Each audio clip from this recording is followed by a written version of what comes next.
I found a new addicting Nintendo Switch game that is dropping today that seems like nobody is talking about, and I don't know why. This game is Towa and the Guardians of the Sacred Tree, where an evil god Magatsu who summoned monsters known as the Magorai, who drain mana from the land, has returned.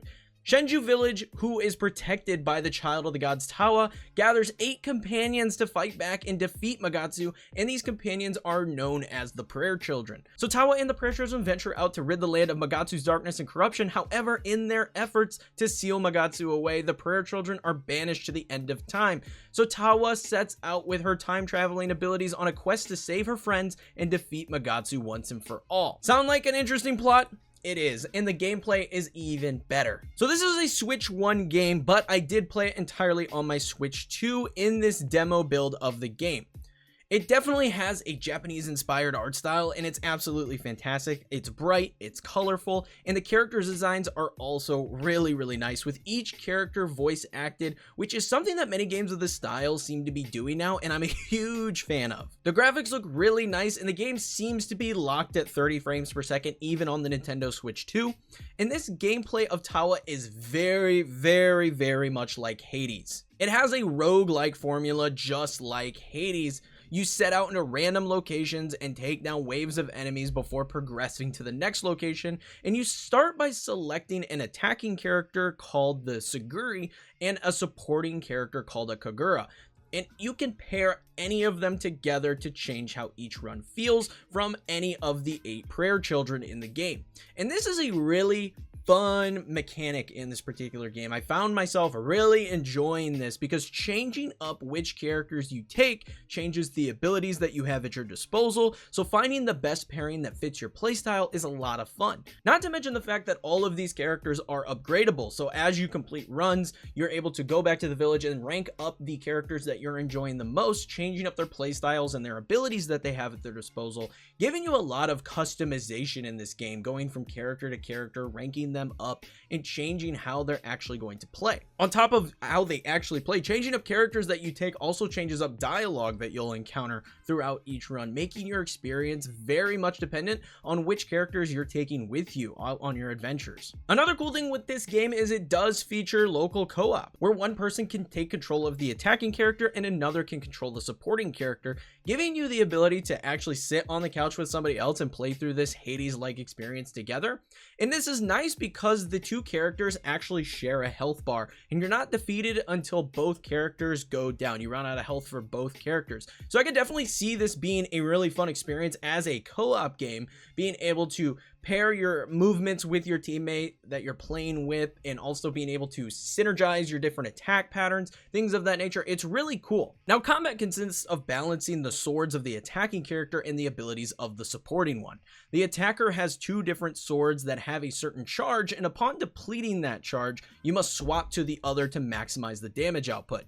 The support character has 2 abilities that will recharge when they're casted out, and these can have varying effects, whether it be like a fireball that's sent out over time, or circling damaging items of electricity, things of that nature. You can swap these out through the customization screen as well while you are upgrading characters, so you can change which abilities each character is taking with them to change how your experience is going to feel run to run. Now, like I said, that health bar is split between both characters, so you need to be mindful of the positioning of both. You can control both individually if you're playing single player, but again, I feel like this is going to be really cool as a multiplayer component, being able to work with your teammate to avoid damage, move to different sides of the map to maximize your damage with your abilities and your sword attacks. I think this has a lot of potential to be a really cool couch co-op game. And now, upon completing the zones, you will receive rewards that can either be graces that enhance your character attributes, or they can be ore that can be used in the village that you can build better weapons with. And the better you score in each of these runs based on how quickly you take down enemies and how effectively you are at dodging damage, you'll get better and better rewards. Now, just like in Hades, when you complete an area, you can actually see the branching paths and see what rewards await you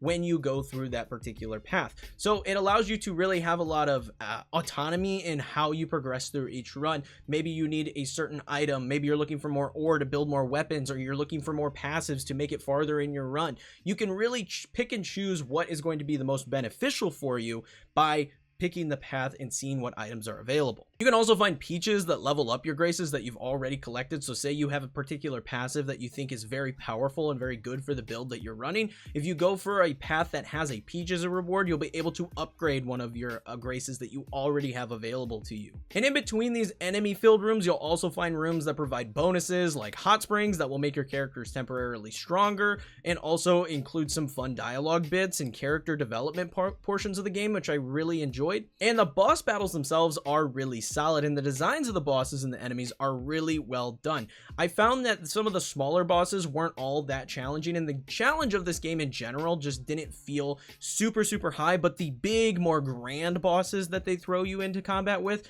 these definitely put up a fight and were quite a challenge. I was actually worried while I was playing through the demo that I wasn't going to take down the boss in my first run. I thought I was going to actually get downed and die, but I did manage to clean it up right at the very end. So definitely the bosses are going to be the most challenging aspect of the game, where everything else I was kind of breezing through, at least in the demo of this game. Now, like I said, once you are defeated or you complete your run, you'll return to the start and you can upgrade your characters in town. But on top of that, just like in Hades, there are additional characters in the village that you can talk to as you're controlling Towa.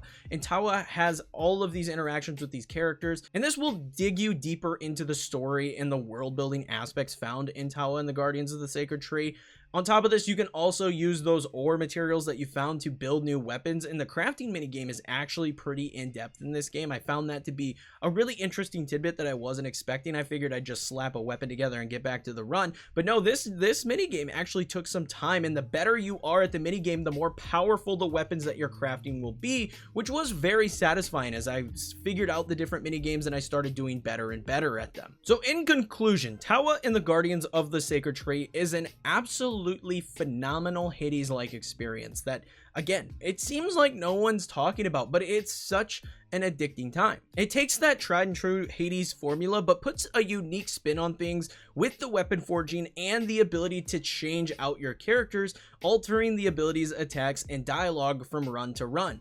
The art style is very bright and charming, and the Japanese inspirations are very fun here. I really enjoyed that aspect of the game, and the overall gameplay is just so addicting, much like Hades. And honestly, I think the biggest problem that this game will face is the fact that they announced that Hades 2 is dropping so shortly after this particular game in the eShop on Switch 2. I feel like this game might get a bit overlooked for that reason, but this game is coming out at $30 for both the digital and the physical version of it, and I personally cannot wait to get my hands on my physical copy that I ordered. So I'm really looking forward to playing this game more, and honestly, what I've done because of Hades release being so close after and not really wanting to double up on the Hades-like games, I am actually picking up the full physical version of Hades 2 later in November when it drops. So I have this game to enjoy and experience right now and really dig into it and continue playing. And then later down the road, a couple months from now, I'll hop into Hades 2 when that drops as a full physical game on the Switch 2. So for me, this is going to take priority right now over Hades, and I'll play Hades a little bit later down the road. I've already played Hades on Steam, so I'm not particularly in a rush to get back to Hades 2. So when it drops as a full physical game, I'll have that show up on my doorstep and I'll be able to play that one. Very excited for this game, and honestly, everybody that is interested and likes what they saw, the demo is available right now, and I highly recommend you hop in and give it a go. The demo only lasted about maybe an hour or two, so I really enjoyed my time playing Towa and the Guardians of the Sacred Tree, and I really hope that more people hop in and give this game a go because it is a treat. And like I said, it just doesn't seem like anybody's talking about it, so I'm excited for it, and I hope you guys are too. Let me know in the comments below though if you are excited at all for Towa and the Guardians of the Sacred Tree, if this is something that interests you, something that you'll go ahead and pick up. Again, that $30 price tag is pretty nice for this game. But like I said, that is it.